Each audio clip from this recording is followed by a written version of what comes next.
Inside the Capitol building, there are official portraits of all of the former speakers of the House. In recent years, that wall has grown to include the speakers of this century, Nancy Pelosi, John Boehner, and Paul Ryan. But there is one 21st century speaker who is absent from that wall, and for good reason. A warning, some of what you are about to hear in this segment involves references to sexual abuse. Federal prosecutors say Dennis Hastert was paying hush money to a man who was 14 years old when Hastert sexually abused him in a motel room decades ago. The government says Hastert abused two other high school wrestlers and the team manager while he was the coach. Former Republican Speaker of the House Dennis Hastert was essentially wiped from the history books after pleading guilty in a hush money case that revealed he had serially sexually abused teenagers as a high school wrestling coach. When you hear the words Republican speakers of the House, Republicans really do not want you to think about Dennis Hastert. And today, House Republicans are trying to determine who their next speaker will be. And you would think that one of the most basic criteria for Republicans here would be that none of their candidates should be accused of any involvement in any wrestling-related sexual misconduct scandals. Right?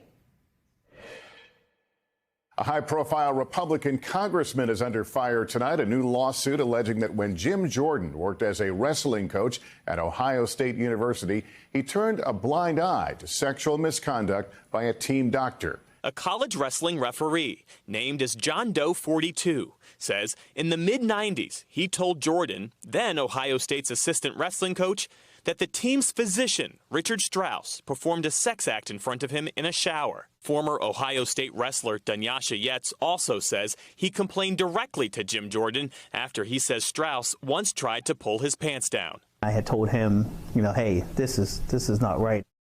Jim Jordan has previously denied any knowledge of the sexual abuse alleged to have taken place at the university where he was a wrestling coach. He has called the allegations against him politically motivated.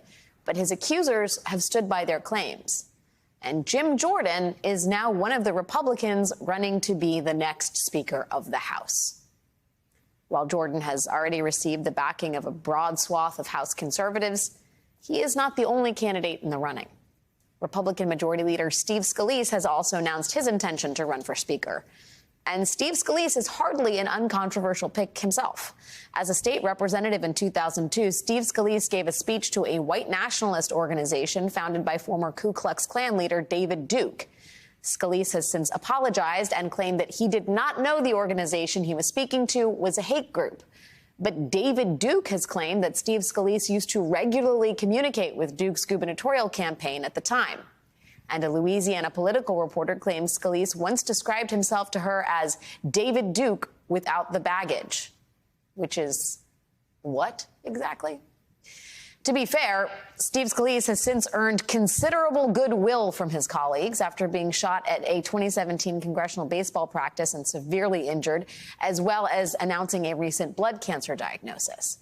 But at a moment when the Republican Party is facing broad criticism for its association with white supremacy, Steve Scalise certainly has his own complicated backstory. And then there is the other potential candidate for Speaker, a guy named Donald Trump. Several conservatives have already started to promote a Trump speakership.